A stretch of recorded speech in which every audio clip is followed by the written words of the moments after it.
বাইডেনকে নির্বাচনী প্রচারণায় সমর্থন জানাবেন নাকি স্বাস্থ্য ও দূরদর্শিতা নিয়ে প্রশ্ন ওঠায় প্রতিদ্বন্দ্বিতা থেকে সরে যাওয়ার অনুরোধ করবেন, সেটি নিয়ে তার নিজ দল ডেমোক্রেটিক পার্টিতেই বিভক্ত তৈরি হয়েছে।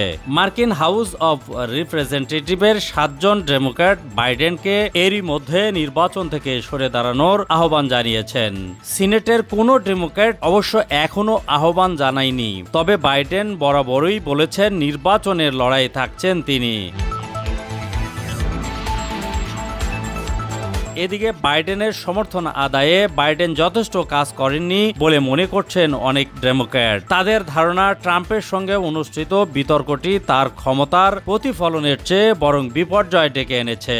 তবে বাইডেনের সুস্থতা নিয়ে তোলা প্রশ্ন উড়িয়ে দিয়েছেন মার্কিন সিনেটের সংখ্যাগরিষ্ঠ ডেমোক্র্যাট পার্টির নেতা চাক গুমার সাংবাদিকদের বলেন, আমি জো এর পাশে আছি। রিপাবলিকান পার্টির প্রতিদ্বন্দ্বীদের বিপক্ষে ঐক্যবদ্ধ হওয়ার বদলে দলটি বাইডেনের ভুল ত্রুটির পেছনে পড়ে আছে বলে হতাশা প্রকাশ করেছেন ডেমোক্র্যাটদের কেউ কেউ। ডোনাল্ড ট্রাম্পের সঙ্গে গত 27 জুন অনুষ্ঠিত বিতর্কে ধরাশায়ী হন বর্তমান প্রেসিডেন্ট জো বাইডেন। এর পরপরই নির্বাচনী প্রতিদ্বন্দ্বিতা থেকে সরে যেতে চাপের মুখে আছেন তিনি। এবছরের 5 নভেম্বর অনুষ্ঠেয় নির্বাচনে জয়ের সক্ষমতা নিয়ে তার দলের মধ্যেই সংশয় দেখা দিয়েছে।